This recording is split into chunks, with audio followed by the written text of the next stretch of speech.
Thank you, Jesus.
Okay.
እግዚአብሔር ይመስገን።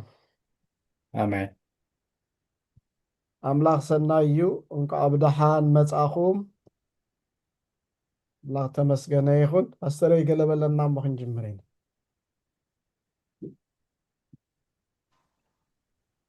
ድምፅኻ ኣይተሰምዐን። ገለ ተዛረበና እሞ ክንጅምር ኢና ፓስተር ሓወይ። ክብሪ ንኣምላኽ ይኹን። እዚ ካልኣይ መዓልቲ ናይ ጸሎት ግዜ እዩ። እቲ ንጽልዮ ዘለና ድማ ምእንቲ ህዝብናን ምእንቲ ሃገርናን ኢና ነማልድ ዘለና። ኣብ ቅድሚ ኣምላኽ ኣብቲ ነቓዕ ደው ኢልና ነቲ ብመከራ ዝሓልፍ ዘሎ ህዝቢ ነታ ምድሪ እግዚኣብሔር ፈውሲ ከምፅእ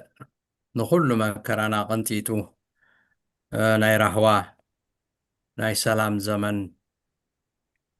ፍርሃት እግዚኣብሔር ምድርና ዝወርሰሉ ፀጋ እግዚኣብሔር ኣብ ምድልና ዝረኣየሉ ምሕረት እግዚኣብሔር እንሪኤሉ ክብሪ እግዚኣብሔር እንሪኤሉ ዘመን ከምፃልና እግዚኣብሔር ናይ ኩሉ እዚ ዝሓለፈ ዘመናት ዝፀለናዮ ጸሎት ኣኪቡ ክሕሰና ናይ መወዳእታ ግዜ ክገብረልና ኢና ኩላትና ብሕብረት ንፅሊ ዘለና ብሓደ ልቢ ኮይንና ክንፅሊ ክልተ ኣብ ምድሪ ተሰማሚዖም እንተለመኑ እግዚኣብሔር ካብ ሰማይ ክሰምዕ ምዃኑ ዝኣተወ ተስፋ ኣሎና ተስፍኡ ሒዝና ኩላህና ብሓደ ሓሳብ ብሓደ ልቢ ሰሚርና ኣብ ቅድሚ ኣምላኽ ክንቀርብ ኢና ክብሪ ንኣምላኽ ይኹን ሓውና ፓስተር ዳንኤል ሓፂር ቃል ሼር ምስ ገበረና ድሕሪኡ ክመርሓና እዩ እናመርሓና እናሰማዕናዮ ልብና ኣብ ቅድሚ እግዚኣብሔር ከነፍስስ ኢና ናይ ብሓቂ ልብና ነፍስስ ካብ ቅድሚ ኣምላኽ ማለትና ኮይኑ ብዘይቀልዓለም እግዚኣብሔር ክረዳኣና ከምቲ ሃና ውላድ ሲኢና ፀርፍን ውርደትን ከዓ ብጠኒና ፀጊባ ኩሉ ፅልምት ኢልዋ ከሎስ ኣብ ቅድሚ እግዚኣብሔር ከም ስኽርቲ ክሳዕ ትመስል ልባ ኣብ ቅድሚ ኣምላኽ ምስ ኣፍሰሰት እግዚአብሔር ሰሚዕዋ ንሃና ከመይ ዝመሰለ ውሉድ ሳሙኤል ምድሓን ነታ ሃገር ዘምፅእ ንሳሙኤል ሂብዋ እሞ ከምቲ ናይ ሃና ልቢ ሒዝና ካብ ውሽጥና ተሰሚዕና ልብና ኣብ ቅድሚ ኣምላኽ ከነፍስስ ውሽጥና ኣብ ቅድሚ ኣምላኽ ከነፍስስ እግዚአብሔር ክሰምዓና እሙንን ጻድቕን እዩ ናይ ኪዳን ኣምላኽ እዩ ስለዚ ድምፅና ከም ዝስማዕ ጌርና ኣብ ቅድሚ እግዚአብሔር ክንፅሊ በቐንዕና ኣብ ቅድሚ እግዚአብሔር ክንፅሊ ብሓቂ ደሊና ከም ዘለና ስለ ምፅላይ ደይኮነስ ናይ ብሓቂ ውሽጥና ደልዩ ናይ ብሓቂ እግዚአብሔር ሲ ረሃዋ ከምፃልና ብርቱዕ ልቢ ኣብ ቅድሚ እግዚአብሔር ክንቀርብ እግዚአብሔር ይደልየና ኣምላኽ ከዓ ብቐንዕና ንዝፅልዩ ብርቱዕ ልቢ ንዝፅልዩ ብሓቂ ንዝደልይዎ ምላሽ ኣለዎ እሞ ክምልሰልና እግዚአብሔር ይመስገን ስለዚ ኩላትና ብሓደ ልቢ ኮይንና ሓቢርና ንጸሊ ብሩኻት ኣሕዋት ዳኒት ትብሎ ቃል ኣምላኽ ሼር ግበረና እሞ ንዓኻ ይበካ ኣለኹ መርሐና ሕራይ እግዚአብሔር ተመስገነ ይኹን እግዚአብሔር ከም ዝኣመሰለ ግዜ ስለ ዝሃበና ነቲ ኩሉ ዝኽእል እግዚአብሔር ንባርኮ ኣለና ኣብ ቅድሚኡ ንክንቀርብ ፀጋን ሞገስን ዝዓደለና ኣምላኽ በቲ ክቡር ደም ወዱ የሱስ ክርስቶስ በቲ ዝፈሰሰ ናይቲ ገንሸል ደም ኣብኡ መእተዊ ብዝረኸብናሉ መሰረት ኣባ ኣባይልና ድሌታትና ከምቲ መንፈስ ቅዱስ ኣብቲ ውሽጥና ዘቐመጦ ከነፍስስ እሞ ሰማያት ምሳና ክሓብሩ ናይ እግዚአብሔር ፍቓድ ከዓ ክከናወን እዚ ብክርስቶስ የሱስ ዝተዛዘመ ስለ ዝኾነ በዚ ንኣምላኽ ነመስግኖ ሎሚ ምሸት ከምቲ መንፈስ ቅዱስ ኣብቲ ውሽጥና ዝመርሓና ክንፅሊና ግን ንኩሉ በቢ ዘሎ ተጠርኒፉ ይፅሊ ስለ ዘሎ እተን ሎም መዓልቲ ሎሚ ምሸት ንፅልየን ጸሎት ስለ እምነቶም ብመከራ ይሓልፉን ዘለዉ ቅዱሳን ኣምላኽ ፍትሒ ምእንቲ ከውፅእ ክንፅሊና እቶም ኣብዚ ኣብ ጸሎት ጎይታ ደሪኹኩም ክትሓብሩና ትደልዩ ክትፅልዩ ትደልዩ ከዓ ካብዚ ኣርእስቲ እዚ ምስቲ መንፈስ ኣምላኽ ዝመርሓኩም ብነፃነት ክትፅልዩ እቲ ባይታ ክፉት ማለት እዩ እንደገና ቅዱሳን ሕጂውን ፀኒዖም ደው ክብሉ ንሰጎግቶም ምሕረት እናረኣዩ ብፍቅሪ ክማረኹ ብዛዕባ እዚ እውን ኣብ ቅድሚ ኣምላኽ ቤተ ክርስቲያን ኩሉ ግዜ እቲ ሓይላን ጉልበታን ጸሎት ስለ ዝኾነ ኣብ ቅድሚ ኣምላኽ ስጋብ ሕጂ ንዕስራን ብዙሕ ዓመታት ፀልያ ስለቶም እስራት እሞ ስቲል ሕጂ እውን እግዚኣብሔር ኣብ ምድርና ሙሉእ ዕረፍቲ ክሳዕ ዝገብር ንማሕበሩ ከዓኒ ሙሉእ ምፍታሕ ክሳብ ዝህብ ገና ክንፅሊና ማለት እዩ ወንጌል ክጎይ ምድርና ብፍልጠት ወዲ ኣምላኽ ክትመልእ ክንፅሊና መንእሰያትና ተረከብቲ ወንጌል ክኾኑ ኣብ መንፈሳዊ ይኹን ኣብ መንግስታዊ ኣብ ኩሉ ትካላት ብተኣማንነትን ብፈሪሃ ኣምላኽን ክዓዩ ነታ ማሕበር ብሓድነት ጠሚሮም ዝመርሑ ብፀጋ ፀብለል ዝበሉ መራሕቲ ከዓ እግዚኣብሔር ከተስእ ክንፅሊና ተስፋታት ኣምላኽ ኣብ ምድርና ክፍፀም ብዛዕባ እዚ ክንፅሊና ማለት እዩ المئة قلنا حموشت تخون حمت قال انت كافلكم دس بلني ذكرنا تبل كما رأستي مون رأيا እግዚአብሔር ይዝክር ትብል እያ ዘካርያስ ማለት ዘካርያስ ያህዌ ይዝክር ማለት እዩ ዛካር ማለት ምዝካር እቲ ያህ ከዓኒ እቲ ያህዌ ማለት እዩ ትንሱ እግዚኣብሔር እሞ ኣምላኽ ንኖህ ከም ዝዘከሮ ኣብ ዘፍጥረት ምዕራፍ 8 ፍቅዲ 1 እንተዳርኢና ኣምላኽ ከዓ ንኖህ ነቶም ምስኡ ኣብ መርከብ ዝነበሩ ኩሎም ኣራዊትን ኩሉ እንስሳን ዘከረ እግዚኣብሔር ይዝክር ኣምላኽ ድማ ኣብ ምድሪ ንፋስ ኣንፈሰ እቲ ማይ ከዓ ጎደለ ስለዚ ዘክር እግዚኣብሔር ዘካርያስ ማለት ዘክር ማለት እዩ ዘክር ማለት ብካልእ መንገዲ ስጉም ትውሰድ ነቶም እማመታትካ ነቶም ፈቃትካ ነቶም ክትገብሮም ዝደለኻዮም ተግባራዊ ግበሮም ማለት እዩ ዘክር እግዚኣብሔር ስለዚ ኣብዚ እቲ ምዝካር እግዚኣብሔር ዘከረ ክብል እንከሎ ብርግፅ እዚ ትእምርታዊ ዝኾነ ቃል እዩ ከም ኣብነት ጠቂሱ ዘሎ ንእግዚኣብሔር ዘክር ክትብሎን ከለካ ስለደይ ዝክር ማለት ኣይኮነን ኩሉ ዝኽእል ኣምላኽ ስለ ዝኾነ ቃል ንቃሉ ግን ትዘክር ክበሃል እንከሎ ንኣምላኽ ገለ ምስ ስጉምቲ ክወስደሉ ዝግብኦ ነገራት ኣብዞም ብፀለናዮም እግዚኣብሔር ዘክር ክንብሎ ከለና ነዞም ሕቶታት እዚኣቶም እግዚኣብሔር ተግባራዊ ግበረልና ኣብ ባይታ ክንሪኦ ክንብል ኢና ኣምላኽ ንኖህ ስለ ዝዘከሮ እዩ ኣብ ልዕሊ ኖሆን ስድርኡን ክኸውን ዝግብኦ ስጉምትታት ዝወሰደ መዓልቲ እቲ ዝናብ ዝዘንም ነይሩ ነቲ ማያት ክዓክቶ ዝኽእል ዋላ ሓንቲ ነገር ኣይነበረን ኣብቲ እዋንቲ እቲ ናይ መከራ ማይ እቲ ናይ ሽግር ማይ እቲ ናይ ስቃይ ማይ እቲ ናይ ስደት ማይ እቲ ናይ ማእሰርቲ ማይ ማዕለያ ዘይብሉ ሂወት ዘጥፍእ ማይ እዩ ኣብ ግዜ ኖህ ነይሩ ብዘይካቶም ኣብታ መርከብ ዝነበሩ ኩሉ ኣብ ምድሪ ዝነበረ ሂወት ብምልኡ ሓዋዊሱ ዝወሰደ ማይ እዩ ምክንያቱ ትዕግስቲ ኣምላኽ ተፀንቀቀ እዩ ብዚ እዋን እዚ ተፀንቂቑ ን120 ዓመት ዝኣክል ኖህ ኣብ ቅድሚ እግዚኣብሔር ቀሪቡ ኖህ ነቲ ህዝቢ ወንጌል ነጊርዎ እቲ ህዝቢ ግን ናብ ንስሓ ክመፅእ ኣይከኣለን ኣምላኽ ከዓ ስጉም ተወሲዱ እቲ መያይሂ ንዓለም ብምሉእ ኣጥፊኡ ብዛዕባ እታ ብመያይ ዘጋጠመ ጥፍኣት ሕጂ እግዚኣብሔር ግን ክዝክር ክኽእል ኣለዎ ደው ከብሎ ነቲ ደው ክብል ዝግብኦ ነገራት ስለዚ ኣብቲ ዒላታት መዓሙቕ እተኸፍተሉ ማዕፁ ሰማይ ዝተረሓወሉ 40 መዓልትን ለይትን ንኖህ ረሲዕዎ ማለት ኣይኮነን ዘኪርዎ ኣሎ ተግባራቱ ግን ይገብር ኣሎ ንምድሓን ግን እግዚኣብሔር ክገብር ስለ ዝደለየ ኣምላኽ ንኖህ ዘኪርዎ ኖሆም ኩሎም እቶም ምስኡ ዝነበሩ ኣብ ትሕቲ ጎይታ ወትሩ ይከናኸኖም ነይሩ እዩ ንዓቶም እግዚኣብሔር ዘኪርዎም እዩ ግን ኣምላኽ ልክዕ ከምቲ ገለ ክንዝክር ከለና ንሕና ዝክር ኣቢልና ስጉምቲ ንወስድ ኣምላኽ ከዓ ስጉምቲ ክወስድ ኣብዞም ሎም ምሸት እንፅልዮም ሎም መዓልቲ በብዘለና እንፅልዮም እግዚኣብሔር ዘክር ክንብሎ ኢና ኣብ ቃሉ ንውርደትና ንመሪር ንሓዘና ዘክር ኢልዎ ኣሎ ዳዊት ግዜ ከይንወስድ ኣብ 136:23 እንተዳርኢና እዩ ፕላስ ብካልእ መንገዲ ከዓ እግዚኣብሔር ይዝክረና እዩ ድኹማት ምዃንና ይፈልጥ እዩ ሓመድ ከም ተፈጠርና ይፈልጥ እዩ ተነቀፍቲ ምዃንና ይፈልጥ እዩ ንሱ ርኡ ከዓ እግዚኣብሔር ፍርክሽ ከይንብሎ ከይንወድቆ ከዓ እቲ ናይ ምሕረት ኢዱ ኣስሊኹ ክዝክረና ንህዝብና ክዝክሮ ኺዳኑ ንውሉድ ወለዶ ዝዝክር ኣምላኽ እዩ ኺዳኑ ንውሉድ ወለዶ ዝዝክር ኣምላኽ ስለ ዝኾነ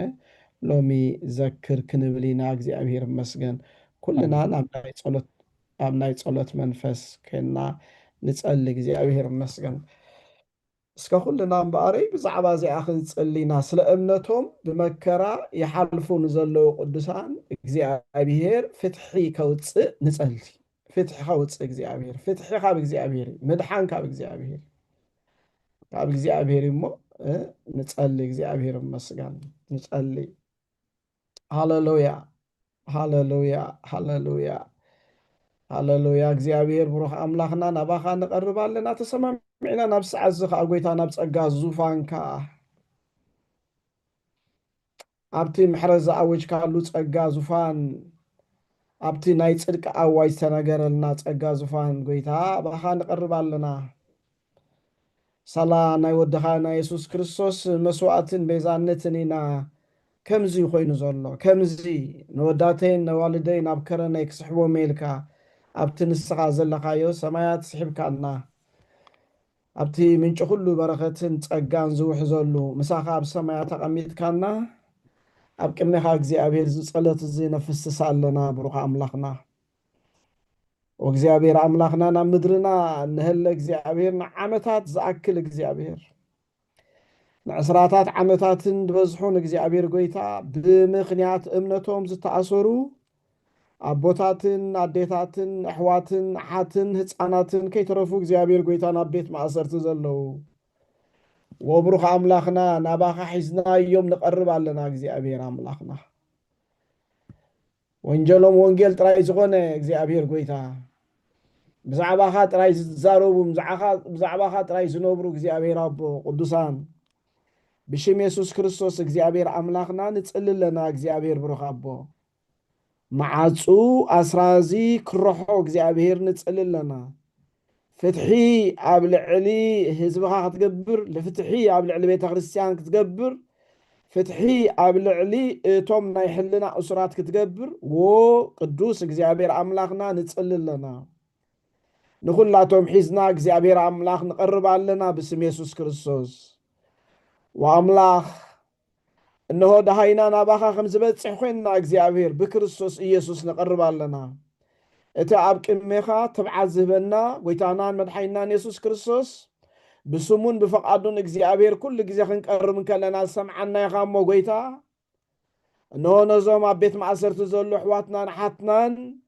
ደቅናን እግዚኣብሔር እነሆ እግዚኣብሔር ኣቦ ቦታትናን ኣዴታትናን ሒዝና ናባኻ ንቐርብ ኣለና እግዚአብሔር ፍትሕ ትህብ ንስኻ ኢኻ ምድሓንካ ባኻ ጥራይ እዩ እግዚኣብሔር ኣምላኽና ተሰማሚዕና ከም ሓደ ሰብ ኮይንና ኣባኻ ንቐርብ ኣለና እግዚኣብሔር ንጸሊ ኣባኻ ንቐርብ ኣለና እግዚኣብሔር ንጸሊ ስለ እሱራት ኣባኻ ንቐርብ ኣለና እግዚኣብሔር ኣምላኽና ጸሎትና ናባኻ ነቕርቦ ኣለና እግዚኣብሔር ብሩኽ ኣቦ እትሰምዓና ንስኻ ኢኻ እግዚኣብሔር ፍትሒ ከተውፃሎም እግዚኣብሔር ኣቦ ንጸሊ ኣለና ደቆም ንድሕሪት ገዲፎም ዝኸዱ ናብ ቤት ማእሰርቲ ዘለዉ እግዚኣብሔር ሒዝና ንቐርብ ኣለና ጎይታ ኣዴታት ኮይነን ደቀን እግዚኣብሔር ጎይታ ንሳተን ተኣሲረን ደቀን እግዚኣብሔር ንበይኖም ዝተረፉ ኣለዉ ኣቦታት ኮይኖም እግዚኣብሔር እታ ቤት ምንም ነገር ዘይብላ ረዳኢ ስኻ ተደይኮንካ ካልእ ዘይብላ ዝገደፉ ኣለዉ ጎይታ ንብዙሕ ነገር ከም መሓድሩ ዝኽእሉ ንማሕበርካ ከም መሓድሩ ዝኽእሉ ንሃገር ከም መሓድሩን ክመርሑን ዝኽእሉ እግዚኣብሔር ዓበይቲ ነገራት ዝሃብካዮም ኣሕዋትናን ሓትናን እግዚኣብሔር ኣብ ቤት ማእሰርቲ ኣለዉ ወእግዚኣብሔር ኣምላኽና ብየሱስ ክርስቶስ ስም ኣብ ዘጋ ዙፋንካ ነቕርቦም ኣለና ኩልና ንጸሊ ብየሱስ ክርስቶስ ስም ንጸሊ ብየሱስ ክርስቶስ ስም ንጽሊ ኣለና እግዚአብሔር ጎይታ ብየሱስ ክርስቶስ ስም ንቅዱሳን ምፍታሕ ክትገብር ንጽሊ ኣለና እግዚአብሔር አሜን ብየሱስ ክርስቶስ ስም እግዚአብሔር አቦ ስለ እምነቶም በመከራ ዝሓልፍ ዘሎ ሕዋትና እግዚአብሔር አቦ ብሽም ኢየሱስ ክርስቶስ እግዚአብሔር ኣብ ዓለምን ከለኹም መከራ ኣለኩም ኢልካና እግዚአብሔር አቦ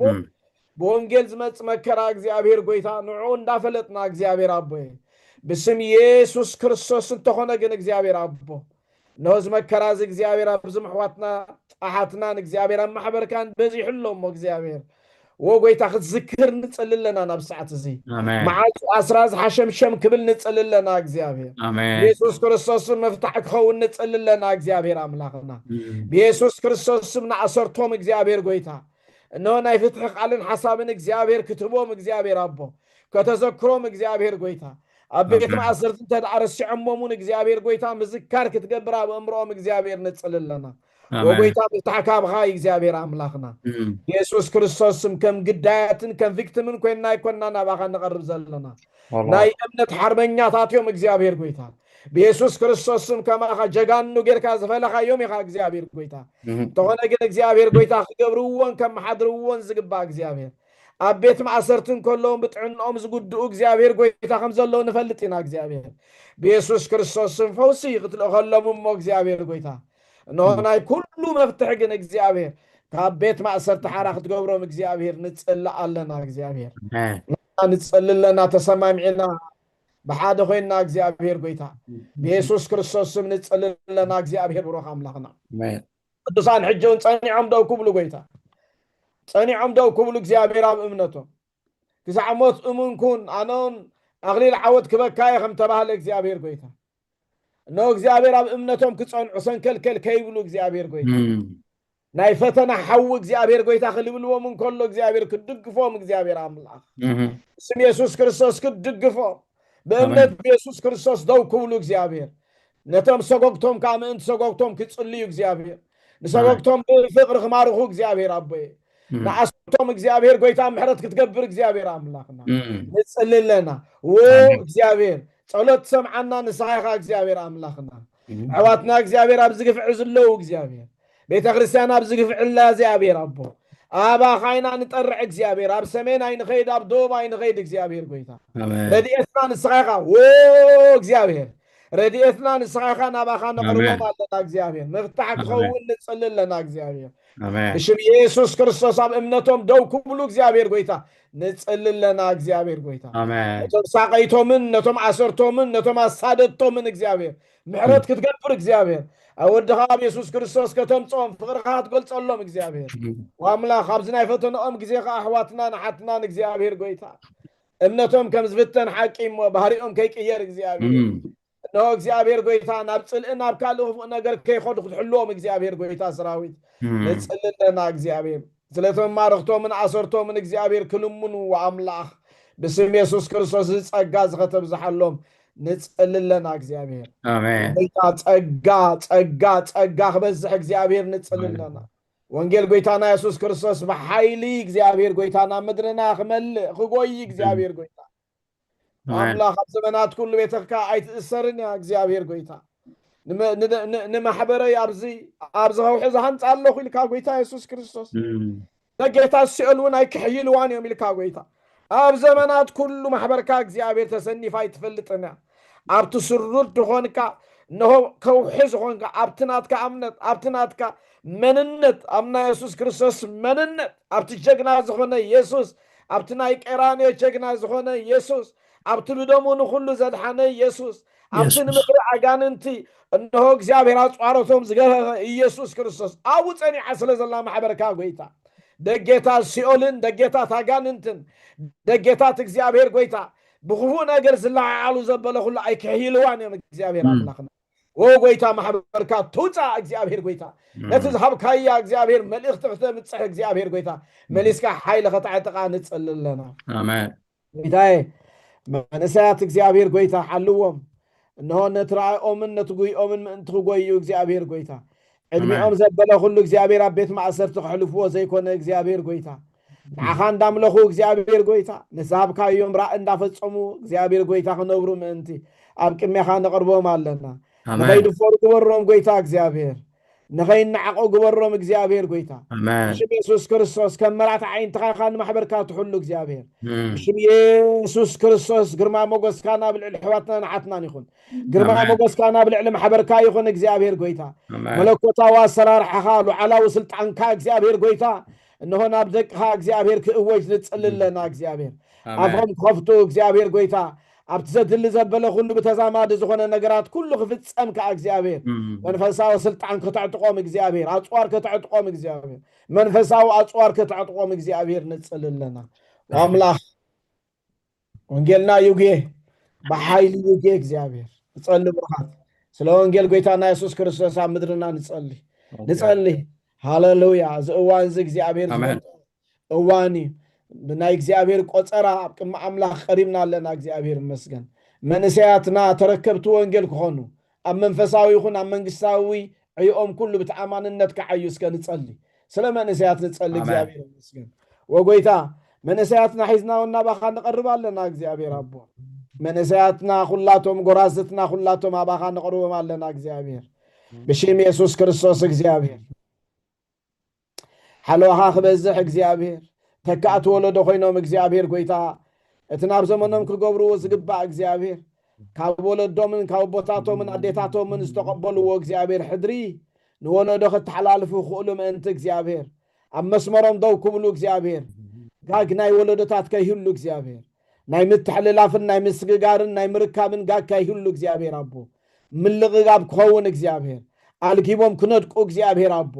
ወንጌል ጎይታና ኢየሱስ ክርስቶስ ኣብ በረኽቲ ክሰብክዎ እግዚአብሔር ሓያላት ክትገብሮም እግዚአብሔር ኣኸራና ዝድይቡ ሓያላት ክትገብሮም እግዚአብሔር ኣብ ቅድሚኦም ደው ክብል ዝኽእል ሓደ ነገር ከይህሉ እግዚአብሔር ኣቦ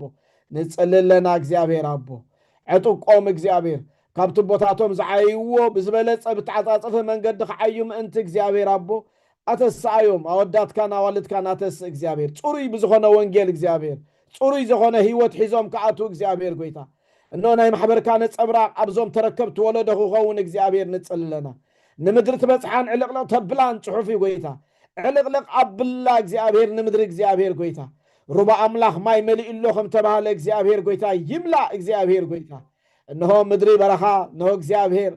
ምድሪ ኣጻምእ ዘበለ ኩሉ ወሓይስ ክትገብር ዝከኣለካ ኣምላኽ እሞ ወእግዚአብሔር ንጽልለና መንእሰያትና ይረከቡ እግዚአብሔር ብምልኣት ይረከቡ ጎይታ ኣቦቶኦም ኮይኖም ክርከቡ እግዚአብሔር ንጽልለና እግዚአብሔር ኣምላኽና ሃሌሉያ ሃሌሉያ ሃሌሉያ ሃሌሉያ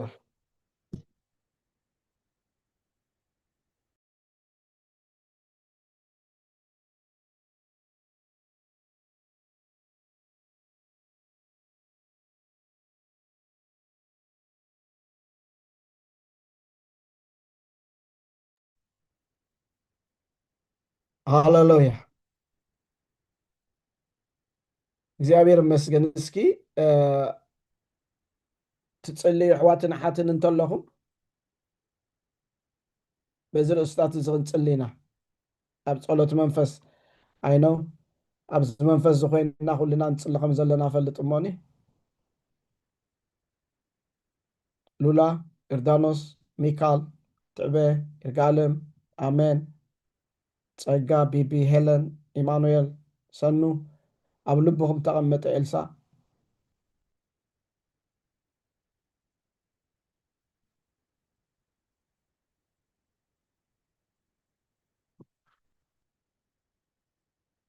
اسمع دلهو ملكت سكا قبروا لي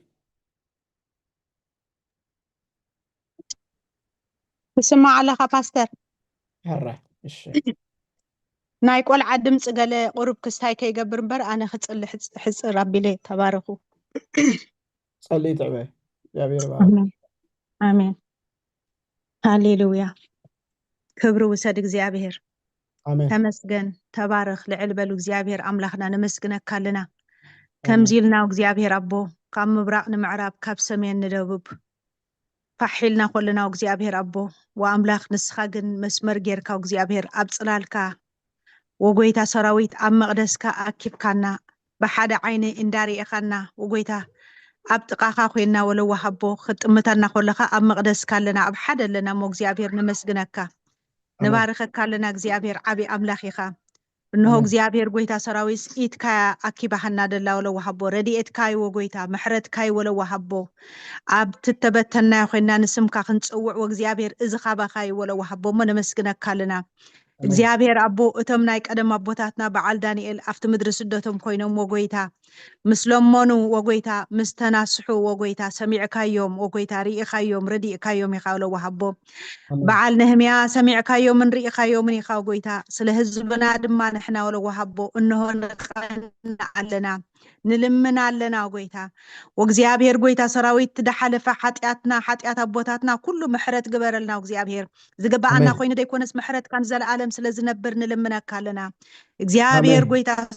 ሰራዊት ወአምላኽና ትርእለኻ እግዚአብሔር ጎይታ ሰራዊት ኣፈቀዱ ተበቲና ከም ደለና ትርእለኻ እግዚአብሔር አቦ ወአምላኸይ ሃገርና እግዚአብሔር አቦ ከምዚ ሕጂ ተኣኪብና ደለና ምእከቢ ናይ ኣመንቲ ከም ደይብላ ሪኢኻ ያለኻ እግዚአብሔር እቶም ብወንጌል ተኣሲሮም ጸንሑ ደለዎ ጎይታ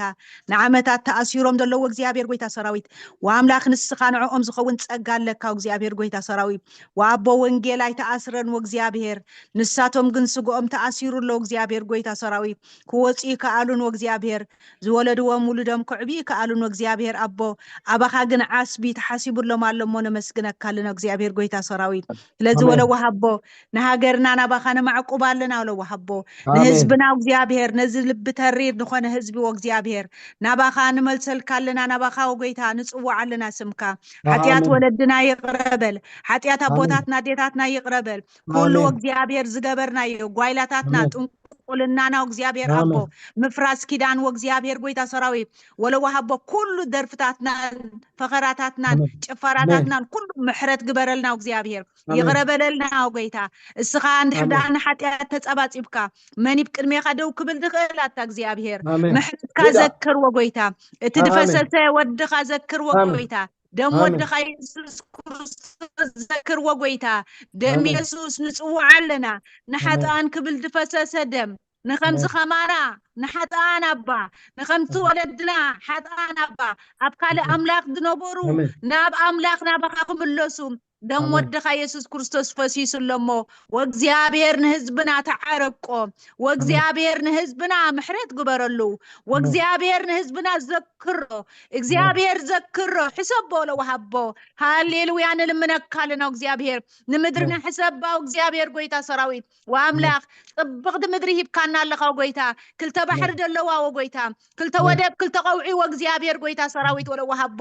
ወአቦ ንሕና ግን ተበቲና ኣለና እግዚአብሔር ኣምላኽ معقوبن معقلن ኣይተረኽበን እግዚአብሔር እጅግና ዘክረና እሞ ወጎይታ ክጽብቀልና ነገራትና ንስኻ ግዛ ኣብ ሃገርና ሰላም ካውርደልና ወጎይታ ጣዖታትና ጉሓፎ ከምቲ ተባህለ ድሕሪ ደጊም በዓለይ እትብልዩ ኣይክህልወክን ከም ተባህለ በዓላትን ጥንቁልናን ኩሉ ኣርሕቀልና ካብቲ ሃገር ወእግዚአብሔር ኣቦ በጀካኻ ካልእ ኣምላኽ ኣይሃልወና በጀካኻ ካልእ በዓል ኣይሃልወና ወእግዚአብሔር ንውስራትና ፍትሑ ጻለም ወእግዚአብሔር ልቢ መንግስትና ኣለምልሞ ናይ እምኒ ልቢ ወእግዚአብሔር ኣብ ስጋ ልቢ ቀይሮ እግዚአብሔር ኢዳዎም ልቦም ናባኻ ይዘርግሑ የልዕሉ ወእግዚአብሔር ኣቦ ጋሮም አብራኾም ንዓኻ ንክብርኻ ይተዓጸፋ ወእግዚአብሔር ጥበብን ምስትውዓልን ሃቦም ወለዎ ሃቦ ናባኻ ነማዕቁባለና ዝሃገር ነትፋሒሉ ደሎ ኾነ ኣብ ውሽጢ ሃገር ደሎ ህዝቢ ወእግዚአብሔር ርድኣዮ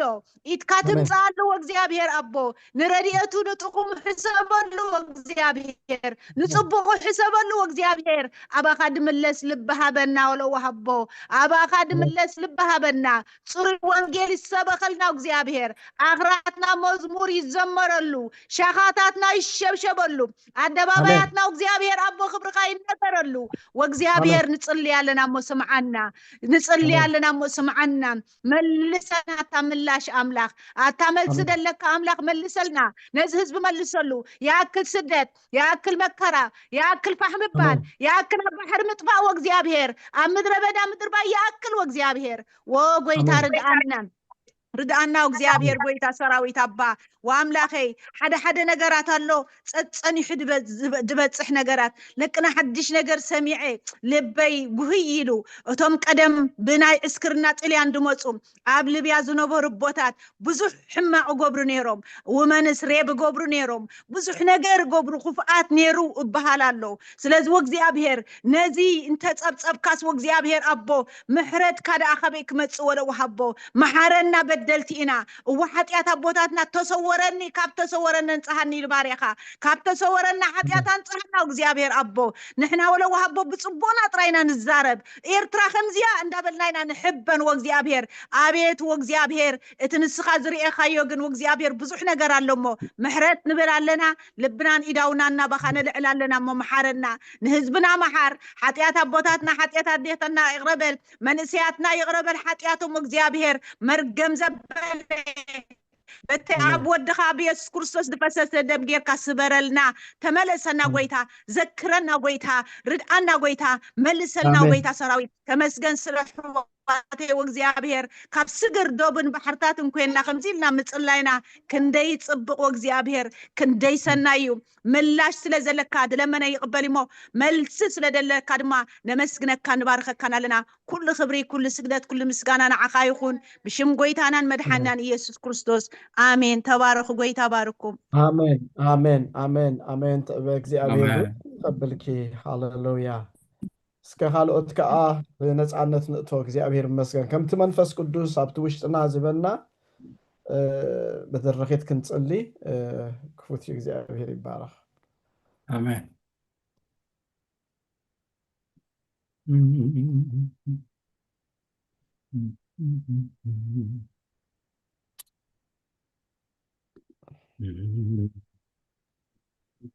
ክብሪ እግዚአብሔር ይሁን አነ ተኸጥልን እሽተይ ገርጋለሚ አሜን ሃሌሉያ ክብርን እግዚአብሔር ይሁን እግዚአብሔር ጎይታ ሰራዊት ነመስግነካለና እግዚአብሔር አምላክና እዚያ መዓልት እዚያ ጊዜ እዚያ ሀባኻይሞ ክብርን ህበካለና እግዚአብሔር ጎይታ ሰራዊት ስለተፈቅርካ ስለተለውሃትካ ስለተሐሳብካ እግዚአብሔርይ ክብር ህበካለኹ ጎይታዬን አምላክናን እግዚአብሔር አቦ ሃሌሉያ እግዚአብሔር ናባኻ ንጽለና እዚያ መዓልት እዚያ ሓዳሽ መዓልት ያሞ ሕጂ ጎይታ ናባኻ ንመጽእ ኣለና እንተ ተመለስኩም ሲ ሃሌሉያ በቃ ናባይ ተመለሱ ኢልካ ካሞ እግዚአብሔርይ ናባኻ ንምለሳሉና እግዚአብሔር ጎይታ ሰራዊት ንምነካሉና እግዚአብሔር አትንጾር ዝኸበረኩም ሲ ሃሌሉያ ናባይ ንዑ አነ እግዚአብሔር አቦ ኢልካ ካሞ እግዚአብሔር ጎይታ ሰራዊት ጾርና ሒዝና ናባኻ ንመጽእ ኣለና ንስኻ በብግዚኡ ሰላም ትገብር አምላኽ በብግዚኡ ትምልስ አምላኽ እግዚአብሔር ጎይታ ሰራዊት መሓረ አምላኽ እግዚአብሔር ንኹራ ደንጓይ እግዚአብሔር በዓል ዓብ ሳህሊ ካሞ እግዚአብሔር ጎይታ ሰራዊት ሎም መዓልትና ናባኻ ንመጽእ ኣለና ጎይታ ይዚኦም ኩሎም ሕዋትና እግዚአብሔር አቦ ሃሌሉያ እዚኦም ተኣሲሮም ዘለዉ ናባኻ ነምጾማልና ጎይታዬን አምላኸን እግዚአብሔር ጎይታ ሰራዊት ብስጋ ተሓስቦ ከለኻ ብጣዕሚ ከቢድ እዩ እግዚአብሔር በኣኻ ግን ይነብሩ ኣለዉ እግዚአብሔር አቦ ሳላ ጸጋኻ ግን ይነብሩ ኣለዉ እሞ ጎይታ ሕጂ እውን ጸጋ ክትቦም ሕጂ እውን ሓይሊ ክትቦም ሕጂ እውን ተስፋ ክትቦም እግዚአብሔር ኣብ ዘለውዎ እስኻ ክትርእዮም ሃሌሉያ እቲ ዝርእስ ኣብ ዝርእዮ ዝብለት ኣጋር ጎይታ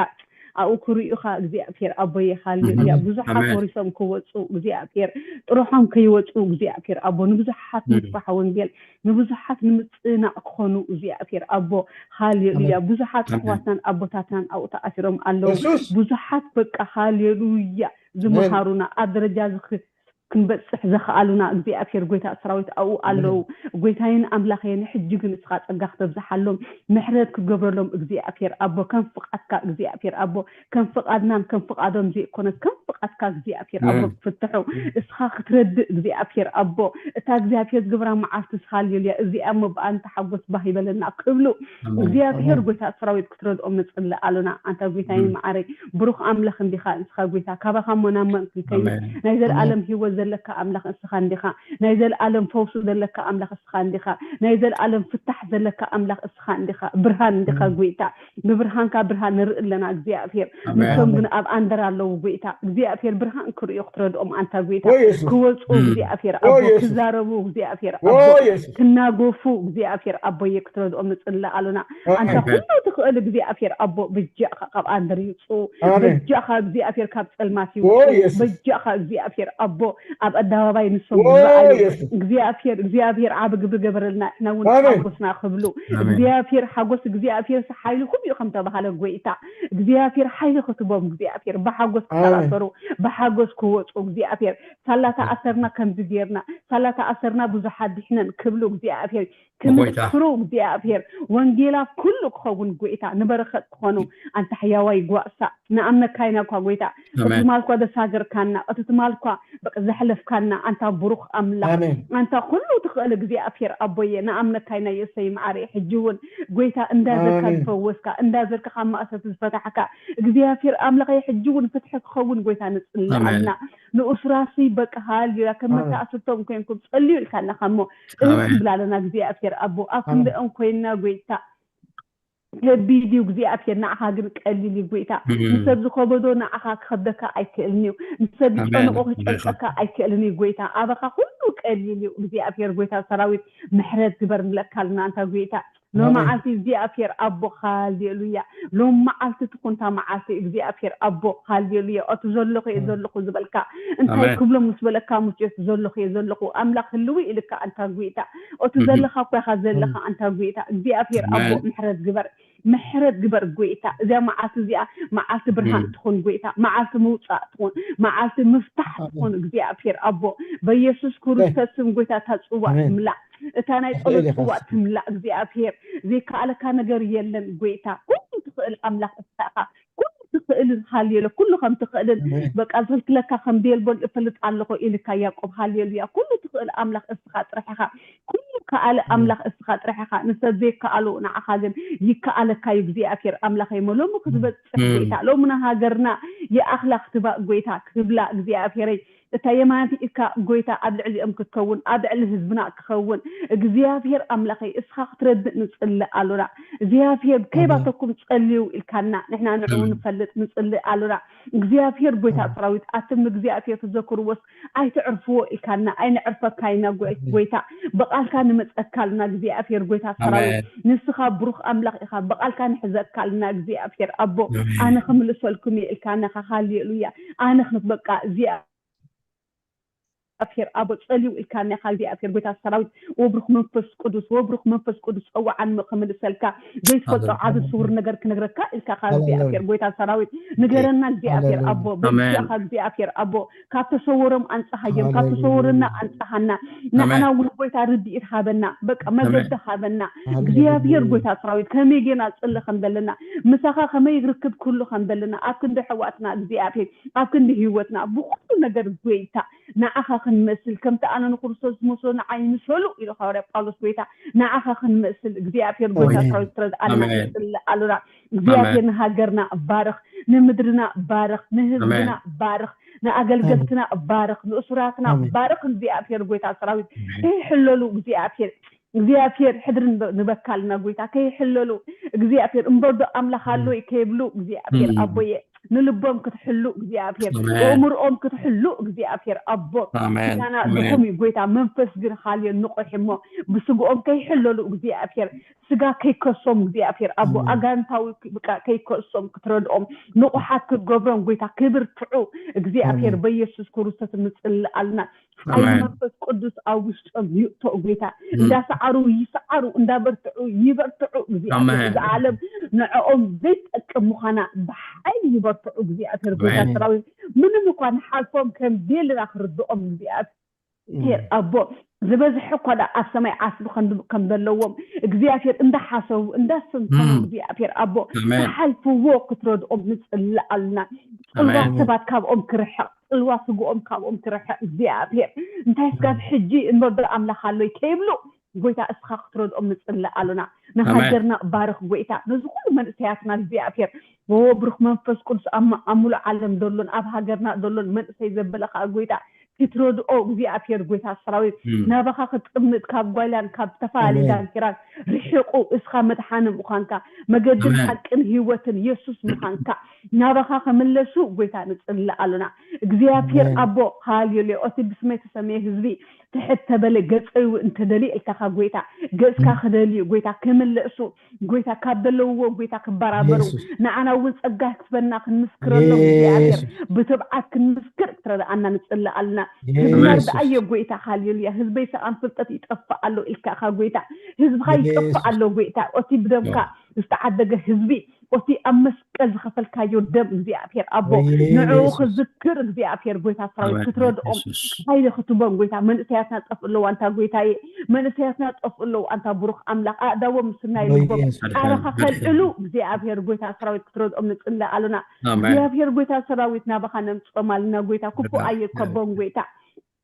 زفير لبوم كملس قويتا يسوس رح مخانكا مدحانك فلطو هاي لسبقل صدام قويتا كترقبهم كمتي هاي ريان هاوريا بقادوس أمجد دماسكو استرخب قايم أدلو وعد قويتا دماسكو كتكونم برهانكا بحي وستأمكا أتو قويتا آمين أبو ترى لبوم كلوبت እግዚአብሔር أبو كنت نساؤل لبوز غير كالو لبوم كتقيرو آمين እግዚአብሔር كنت يسكرسوس زبالو حالو فخاوبت يكوينس أباي زمس يلبون إكاخا እግዚአብሔር نسخاخا أوبت مصر أنت قويتا نسخاخا لبوم تسبر منفس قدس أوش أمكتا أتو أنت قويتاين أملاخين نحنا أباها نمسكلنا أي بحيلنا أي بخلتنا منفس كايو كاو نتر نيرنا እግዚአብሔር ግን محرس كان فقر خاصة زبت حالنا يقويتاي حجو خا محرس كاي يفزحلو من سياسة أيطفو أبغانب أيقيدو أي كبكبو እግዚአብሔር بسجال بمنفسن أي كبكبو أنت قويتا منفس قدس أوش أمتو እግዚአብሔር يبرابرو كابدك أس يبرابرو مغرجة خاب عينهم يبقى يكأنتت المادة بلي يكأنتت أنت قويتا منفس እግዚአብሔር أبلع ليو إكايس كريستوس هاليلويا እግዚአብሔር أبو أبكن دي هاليلويا ክዳን ሓዘን ክዳን ምስጋና ኢልካ እግዚአብሔር ጎይታ ሰራዊት ክዳን ምስጋና ክትከድኖም እግዚአብሔር ኣቦየ በኢየሱስ ክርስቶስ ስም እግዚአብሔር ጸልማት ካብኦም ክትቀጥን ንጽልኣልና እግዚአብሔር ንኹሉ በብግዚኡ ጽቡቅ ትገብር ኣምላኽ እስኻ ካሞ ተመስገን ኩሉ ዝጻረ ዝብረ ጽቡቅና ዘይፈቱ ናይዚ ሃገር እዚኣ ሰላማ ዘይፈቱ ሓጎሳ ዘይፈቱ ኩሉ በኢየሱስ ክርስቶስ ስም ተኣስረ ይኹን ምኽርን ቆሩ ክዝርዘሪው ቃል ተዛረቡ ድማ ኣይቆም ይጽሐፍዩ ብሽም ኢየሱስ ምኽር ሰይጣን ኩሉ ዝተዘርዘረ ይኹን ሓይለ ኣጋንንት ኩሉ ብሽም ኢየሱስ ይፍረስ በኢየሱስ ክርስቶስ ስም ኣጻሩ ግና ኣብ ቅድሚ ኣምላኽ ንምፍራሕ ጽኑዕታት ብርቱዕ እምበር ስጋው ኣይኮነን ጽሐፍዩ በኢየሱስ ክርስቶስ ስም ኩሉ ዕርዲ ዘበለ ኣብታ ሃገር ዘሎ ኣብ መንእሰያትና ዘሎ ኣቦታትናን ኣበዴያትናን ዘሎ ዕርዲ ኩሉ በኢየሱስ ክርስቶስ ስም ዝፈረሰ ይኹን በኢየሱስ ክርስቶስ ስም ዝፈረሰ ይኹን ክርስቶስ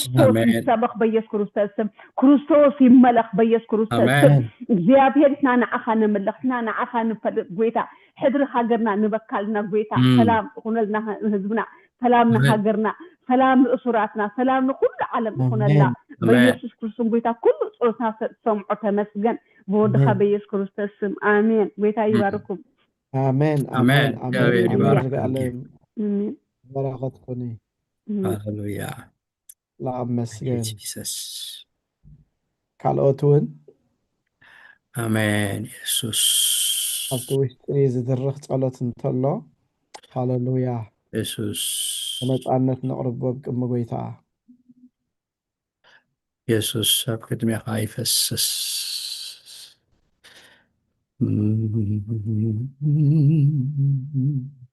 Lord,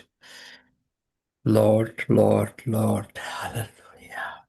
ማስተር ይስሐ ጸልይ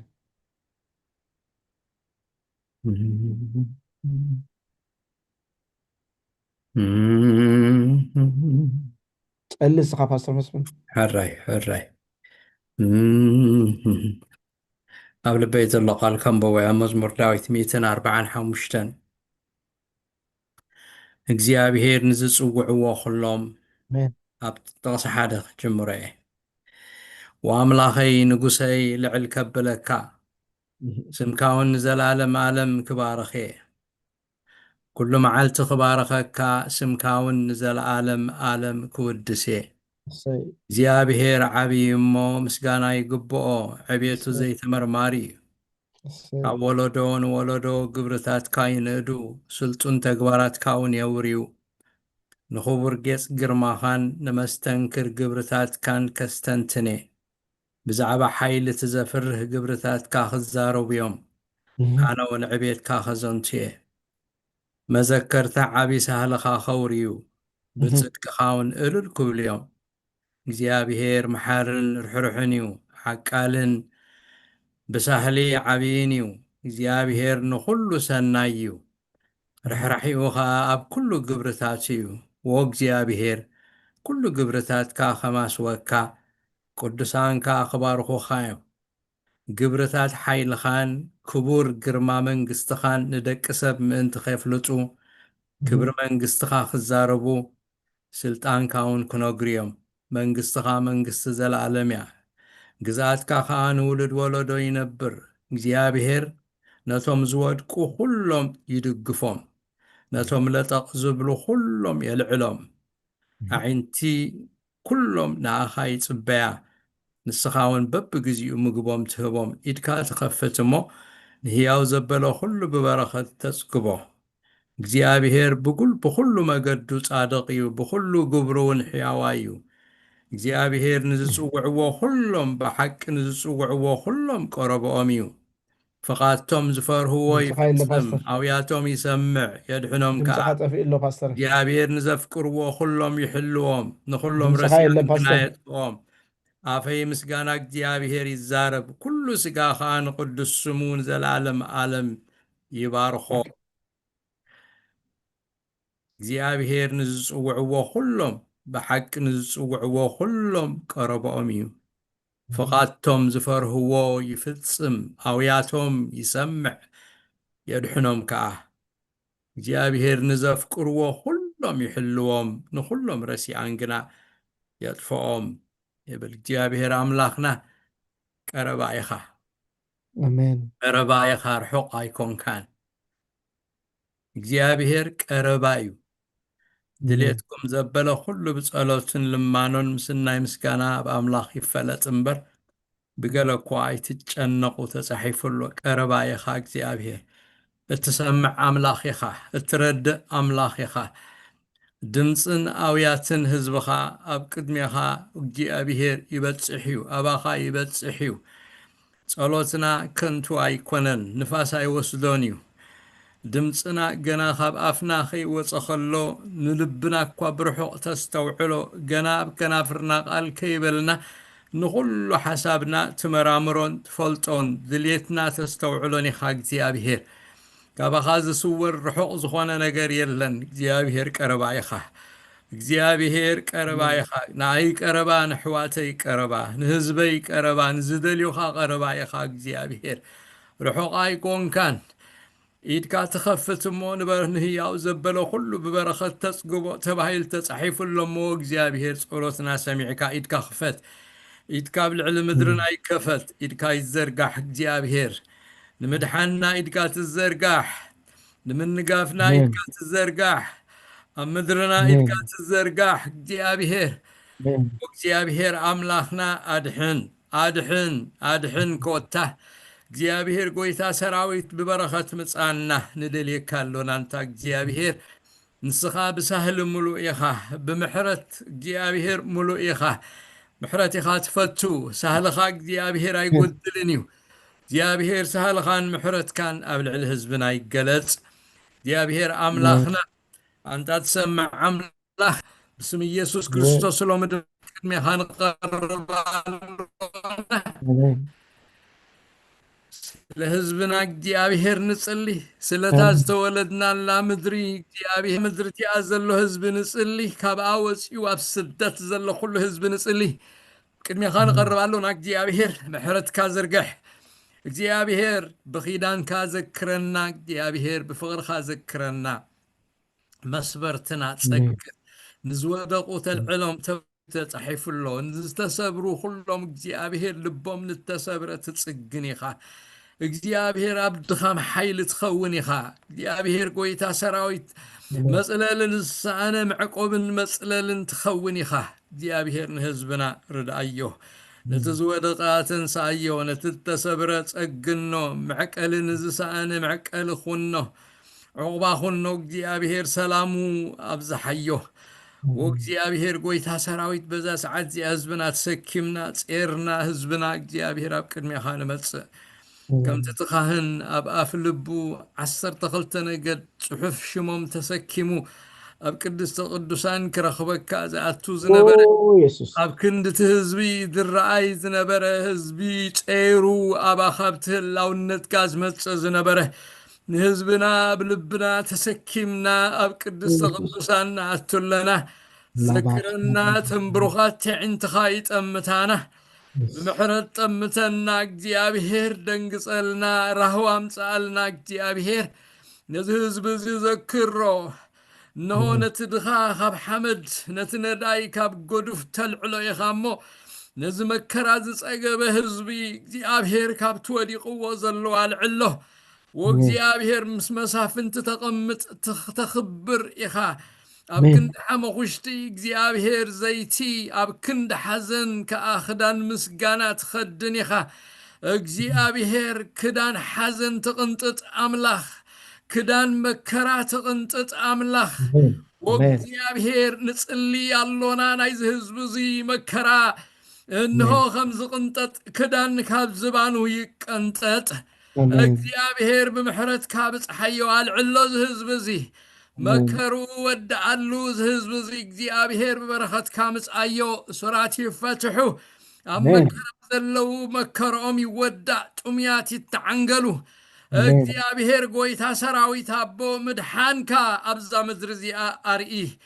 ቅልጽምካ ኣብዛ ምድሪ እዚኣ ኣርኢ ሓይልኻ ኣብዛ ምድሪ እዚኣ ኣርኢ ሰባት ዘይምስገንሉ ንስኻ ጥራይ ትምስገነሉ እዚኣስ ኢድ ኣምላኽ እያ ዝገበረታ ናይ ሰብ ኣይኮነትን ዝበሃል ነገር ኣብ ምድርና ግበር ካብ ሰማይ ዝኾነት ነገር ጥራይ ኣብ ምድርና ግበር ካባኻ ዝኾነ ነገር ይገበር فتحኻ ብኣምላኽ እዩ ይበሃል ኣብ ምድርና እቲ ህያው ዝኾነ እግዚኣብሔር ኣምላኽ ኣብርሃም ኣምላኽ ይስሐቅ ኣምላኽ ያዕቆብ ኣምላኽ ኣቦ ጎይታና ኢየሱስ ክርስቶስ ንሱ እዩ ዝገበሮ ዝበሃል ነገር ኣብቲ ምድርና ክትገብር ብስም ኢየሱስ ክርስቶስ ንጽልሎና ኣብ ማእከል ህዝብና ድንቅን ተኣምራትን ክትገብር ንጽልሎና ኣድሕኖ ነዚ ህዝቢ እግዚኣብሔር ኣድሕኖ ምሕረት ካርእዮ እግዚኣብሔር ኣምላኽና እነሆ እግዚኣብሔር ጎይታ ሰራዊት ሰብ ይደክም እዩ ሰብ ይሕለል እዩ እግዚኣብሔር ኣብርሃም እኳ በታ ንስኻ ተገለጽካሉ መዓልቲ ከም ሑፃ ባሕሪ ከብዝሓካ ከም ከዋኽብቲ ክገብረካየ ምስ በልካዮ ኣንታ ጎይታይ ኣነ ዕድመይ ሓሊፉ እንተ ደኣ ኾይኑስ ነዚ እስማኤል ደኣ ባርኸለይ ኢሉ ስሒቑ በቲ ዘረባኻ ስሒቑ ኣስደሚምዎ ጊዜ ምስ ሓለፈ ምስ ነውሐት ጊዜ እግዚኣብሔር ተስፍኡ እግዚኣብሔር ጎይታ ሰራዊት እነሆ ከምዚ ከምቲ ክኸውን ጀሚሩ እግዚኣብሔር ንስኻ ግና ኣይፋል ካባኻ ካብ ዘረኻ ዝወፅእ ደኣዩ እቲ ተስፋ ዝወርሶ ኢልካ ንስኻ ናይ ኪዳን ኣምላኽ ኢኻ እነሆ ኣብቲ ተስፋ ተቆርጸሉ ተስፋ ኣሎካ ንስኻ ተወዲኡ ክበሃል ከሎ ትጅምር ሓድሽ ነገር ትገብር እነሆ እግዚኣብሔር ኣብዚ ህዝቢ እዚ ኣብ ተስፍኡ ተጸንቀቐ ብምጽባይ ልቡ ዝማህመነ ህዝቢ እግዚአብሔር ሓድሽ ነገር ክትገብር ከተገርሞ እግዚአብሔር ጎይታ ሰራዊት ከም ሓላሚ ክትገብሮ እግዚአብሔር ዓብ ግብሪ ገበረልና ክብል እግዚአብሔር بسم ኢየሱስ ክርስቶስ ኣብ ቅድሜኻ ንቀርብ ኣለና ዘደንቕ ነገር ግበር እግዚአብሔር ኣብ ሓይልኻ ይገለጽ ኣንታ እግዚአብሔር ኣምላኽ ኩሉ ኸኣል ምዃንካ ሰባት ይፍለጡ ስቕን ተበልካስ እንሆ ኣምላኽ የብሎም እንተባሂልና ኣቤሎ ኣምላኾም ተባሂልና ኢና እግዚአብሔር ጅግና ንጽልሎና ኣቤሎ ኣምላኾም ኣይበሉ ኣምላኽና ሳብ ሰማያት ኣሎ ዝደለዮ ይገብር ኣሎ እንሆ ግብርታት ወራአዩ ክንብልሲ ወእግዚአብሔር ብግብርታት ካሐጉሰና ዘደንቕ ነገር ኣብ ማእከልና ግበር እግዚአብሔር ዘደንቕ ነገር ኣብ ማእከልና ግበር ሰባትቶም ዘባጨው ኣምላኽ የለን ዝበሉ እግዚአብሔር ኣሕፍሮም ሕፍረት ይከደኑ እግዚአብሔር ክብርኻ ግለጽ ኣብ ማእከል ህዝብኻ እግዚአብሔር ወኣምላኽና እንደልየካ ኣሎና ندليك كالونا قربايخا رحق ايكونكان سمعيو دمتنا املاخ ابوتاتنا املاخنا املاخ إلياس املاخ دانييل املاخ سيدراك ميساك عبدناغو املاخنا هياو እግዚአብሔር رداي املاخ ابسر بيت الترخبكا اب مكرا بسدت الترخبكا نهزبخا بزدنق زدحنكا እግዚአብሔር اللوخا قربايخا حجون اي تلوت كان قبرخا قبر حيلخا قلت زدنق نقر يخون دي أبيهير ردانا دي أبيهير رديتنا نسخايخا أبكال أين وكالن أبكال أين إمنن عندنا أبكال أين قبرن كابكال رديت أين نصبن رديت كاب سماينا نصب خبخا نصبك دي أبيهير زوز بيخطر دخل نسخايخا ردايو زهز بزيك እግዚአብሔር بدحانكار إيو لغبرنا آخان بكا يا أملاخ رداي أملاخ نمسقنكا سمكان علنا بلو እግዚአብሔር عبيخا نبارخك كان نماسوك كان أملاخنا دنك انت أمراتن كتقبرينا كاينا እግዚአብሔር አይተለወጥ كان هياويخا زلالماويخا مو እግዚአብሔር كبرن بكا سمكان عبيو نسم كان عبيو እግዚአብሔር عبي خان بلكا هياوي خان بلكا እግዚአብሔር كل خالي خا تبارك سبرتنا سلس سمع كانت مسجن بشم يسوس آمين آمين رديئتي سي رديئتي رديئتي سي رديئتي بسمتي زغبري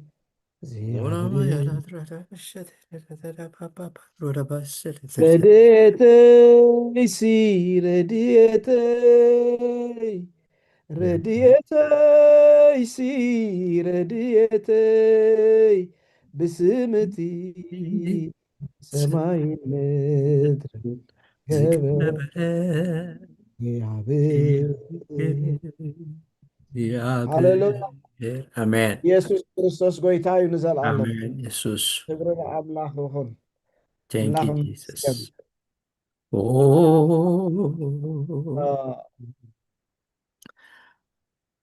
ኣብ ውሽጢ ዝፈስስ ናይ ጸሎት መንፈስ ኣለኒ ዝብሎ ንጸልይ ፍንው ብድርኺት መንፈስ ቅዱስ ዝወሃበና ጸሎት ኣይንዕገቶ ሃሌሉያ ኢየሱስ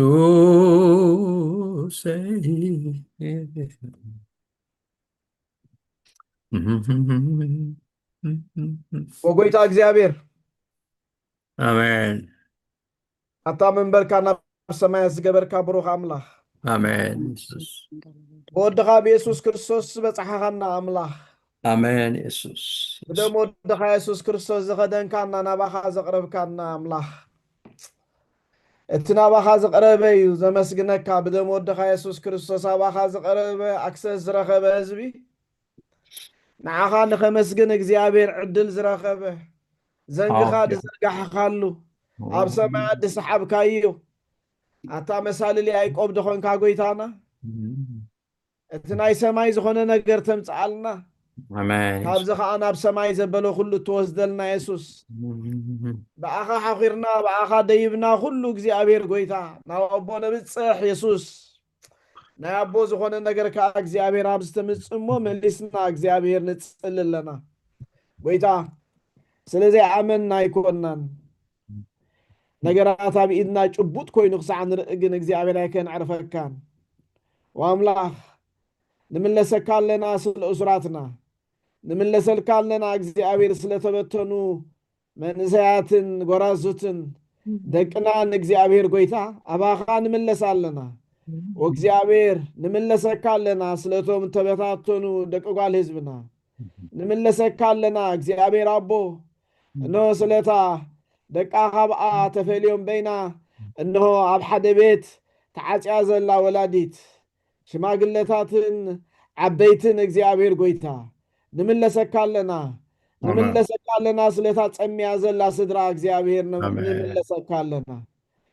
እግዚአብሔር ከም ዝሓብተይ ዘቕረበቶ ኣብ ቅድሜኻ ምድርና ባሪኽካ ያኻ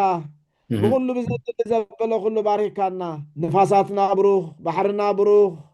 ኣኽራናትና ብሩኽ ክደታትና ብሩኽ ኩሉ ባሪኽካ ያኻ እግዚአብሔር ጎይታ ኖት ዝጎደለ ነገር እግዚአብሔር ጎይታ ናባኻ ንቀርባ ኣለና ጎይታ እግዚአብሔር ብሽም ኢየሱስ ክርስቶስ ኣነ ከኣኻ ክበኩም ኣብ ሃገርኩም ከኣ ክመልሰኩም እየ ከም ዝበልካ ንያዕቆብ እነሆ ህይወቱ ተስፋ ብዝቆረፀሉ እዋን ኣብ ቤቴል ከም ተራኸብካዮ ኣብ ዓድኻ ከኣ ክመልሰካ ኢልካ ተስፋ ቃል ከም ዝሃብካዮ ክሕልወካ ዝደፈረካ ኣይክህሉን ኢኻ ከም ዝበልካዮ ሓልዋኻ ክሳብ ሕጂ እግዚአብሔር ጎይታ በዚሕልና እዩ ስምካ ይባረኽ ብሩኽ ኣምላኽና ሳላኻ ይትደፈርናን ሳላኻ ሙሉእ ብሙሉእ ኣይፀነትናን እግዚአብሔር ምሕረትካን ሞገስካን እግዚአብሔር ኣብ ልዕሊ እዚ ህዝቢ እዚ ስለ ዘሎ እግዚአብሔር ኣምላኽ ንኸይንድፈር እግዚአብሔር ጎይታ ዋልታ ስለ ዝኾንካና ዘለዓለማዊ ዋልታና ነመስግነካ ኣለና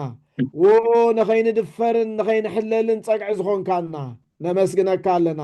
ጉልበትና ዝኾንካ እግዚአብሔር ናባኻ ንቐርባ ኣለና እዚ ሒዝና ናባኻ ንቐርባ ኣለና ምድርና እግዚአብሔር ብበረኸትካ ትዕለቕልቕ ምድርና እግዚአብሔር ጎይታ ምድረ በዳታ እግዚአብሔር ኩሉ ተቐይሩ ጎይታ ገነት ክኸውን እግዚአብሔር ኣምላኽ ንጸልለና